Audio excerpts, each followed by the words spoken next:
কালকে পেয়েছেন শালবনী, আজ পেলেন গোয়ালতোড়। শিল্পের সম্ভাবনা এগিয়ে চলেছে। পশ্চিম মেদিনীপুরের গোয়ালতোড়ে পূর্ব ভারতের সর্ববৃহৎ সৌরবিদ্যুৎ উৎপাদন কেন্দ্রের উদ্বোধন করলেন মুখ্যমন্ত্রী মমতা বন্দ্যোপাধ্যায়। এই কেন্দ্র থেকে 12.5 মেগাওয়াট সৌরবিদ্যুৎ উৎপাদন করা যাবে। এই প্রকল্পে ব্যয় হয়েছে 750 কোটি টাকা। মোট খরচের 20% দিচ্ছে রাজ্য, বাকি খরচ জার্মান সংস্থার। আজকে এই সোলার পাওয়ার প্রজেক্ট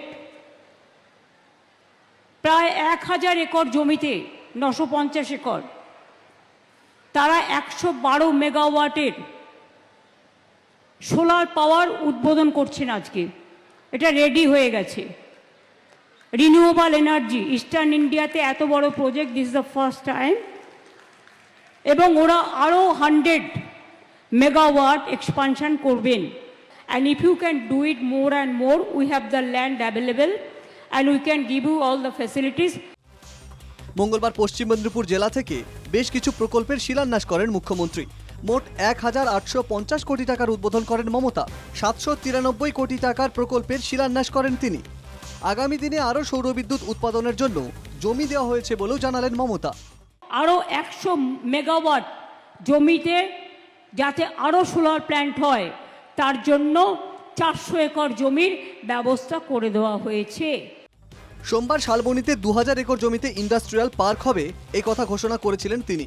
কেউ চাইলে এই পার্কে ব্যবসা করতে পারবেন, স্থানীয় মানুষের কর্মসংস্থান হবে, ঘোষণা মমতার। সেখানে আমাদের স্থানীয় ছেলেমেয়েরা, জেলার ছেলেমেয়েরা চাকরির অনেক সুযোগ পাবে।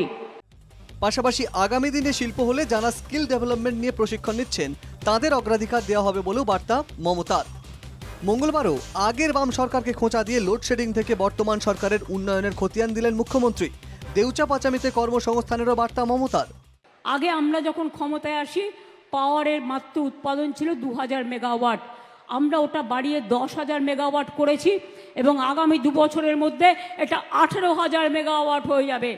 আর দেউচা পাচমি হয়ে গেলে আরও মনে রাখবেন 100 বছর বিদ্যুতের দাম আরও অনেক কমে যাবে। আগে সবাই দেখতেন 24 ঘন্টায় 12 ঘন্টা কারেন্ট নেই। এছাড়াও বাঁকুড়ার কংসাবতী, মুকুটমণিপুর সহ একাধিক সৌরবিদ্যুৎ উৎপাদন কেন্দ্র হবে, তা জানালেন মুখ্যমন্ত্রী। মমতার একের পর এক প্রকল্পের শিলান্যাস নিয়ে কটাক্ষ সুকান্তর।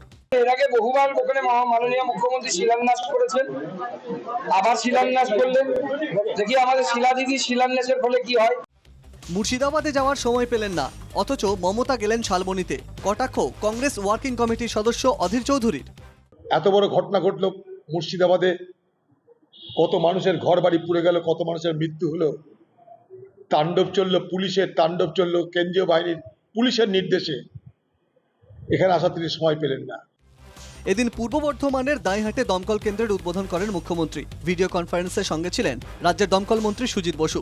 সোমবার শালবনী, মঙ্গলবার পশ্চিম মেদিনীপুর, পরপর দুদিনে একাধিক প্রকল্পের উদ্বোধন মঞ্চ থেকে রাজ্যের শিল্পের গন্তব্যের দিগন্ত খুলেছে, তা আরও একবার তুলে ধরলেন বাংলার মুখ্যমন্ত্রী। Bureau report, NKTV Bangla.